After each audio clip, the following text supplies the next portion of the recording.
Bon, là, c'est pas un rêve éveillé, c'est un cauchemar éveillé. Mais je vous le raconte quand même. Il y a beaucoup de gens qui font des comparaisons, ou qui faisaient des comparaisons il n'y a pas longtemps entre le masque obligatoire et la pub dans le cul, avec l'idée que le jour où le gouvernement décide qu'on doit se mettre une pub dans le cul, on le mettra tous parce qu'on a fait pareil pour le masque. Mais la différence, c'est que la pub dans le cul, elle n'empêche pas de respirer. Donc je me suis dit, ça serait quoi une surenchère par rapport au masque et par rapport au confinement? Et j'ai pensé au confinement dans un cercueil sous terre. Parce que là, pour le coup, on est bien protégé du virus. Il y a au moins 1,50 m de distance de sécurité, puisqu'on espace bien les cercueils. Et puis, il pourrait toujours nous raconter que l'oxygène traverse très bien la Terre, que c'est beaucoup plus sûr comme confinement, puisque là, au moins, on est sûr vraiment de ne pas être en contact avec des personnes contaminées dans son cercueil. Et puis, il pourrait nous garantir aussi que dès que la pandémie sera terminée, promis, on vous sortira de vos cercueils. Mais entre-temps, eh bien, il faut rester dans vos cercueils sous terre. Et bien, franchement, je me demande s'il n'y en a pas certains qui accepteraient.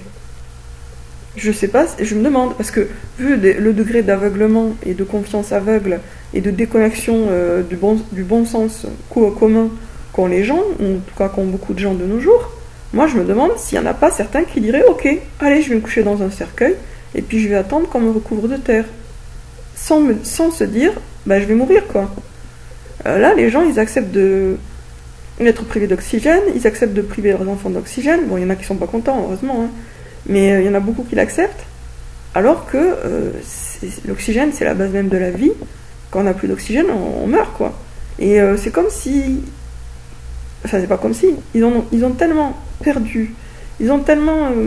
au lieu de se brancher à eux-mêmes, au lieu de se brancher au monde réel, ils se sont tellement branchés aux médias, aux mensonges du gouvernement, etc., que, en fait, c'est vraiment comme des robots, en ce sens qu'ils n'ont même plus d'instinct de conservation, finalement. L'instinct de conservation chez un animal, il y est, hein, mais chez beaucoup de gens, d'êtres humains, il n'y est plus.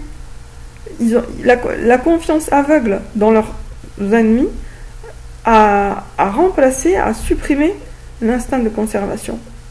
Et du coup, moi, je verrais bien ce genre de scénario, quoi. Bon, après, ça paraît quand même exagéré, j'espère qu'on n'en arrivera pas là, mais le côté, allez vous coucher entre quatre planches, on s'occupe de tout, quoi. Enterré vivant. Et bref, voilà, c'était mon coup de spleen du soir. Ça me fait vraiment mal au cœur de voir des enfants qui souffrent à cause du masque. Et quand on pense aux dégâts que ça fait sur leur cerveau à cet âge-là, au nôtre aussi, hein, à n'importe quel âge, ça fait des dégâts. Mais les enfants, ils ont le cerveau en plein développement, donc ils ont particulièrement besoin d'oxygène. Et quand ils en sont privés, c'est dramatique pour leur santé, mais aussi pour leur intelligence, pour tout, présent et futur. Et les adultes infligent ça à leurs propres enfants parce que soit ils n'ont pas le courage de désobéir, soit ils n'ont pas la lucidité de comprendre que c'est nuire à leurs enfants. Après, il y en a plein, je sais qu'il y en a plein, ils sont complètement bouleversés et malheureux de devoir imposer ça à leurs enfants quand ils les amènent à l'école, hein.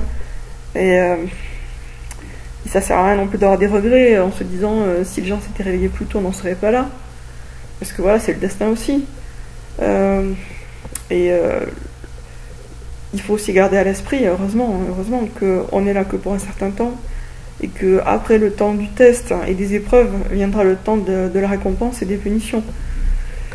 Donc heureusement que tout ça n'aura qu'un temps et qu'un jour Dieu va faire régner la justice, les méchants en enfer, les bons au paradis, et chacun à sa place. Heureusement ça va venir. Sur ce, je vous dis à très bientôt les Gaulois et les Gauloises.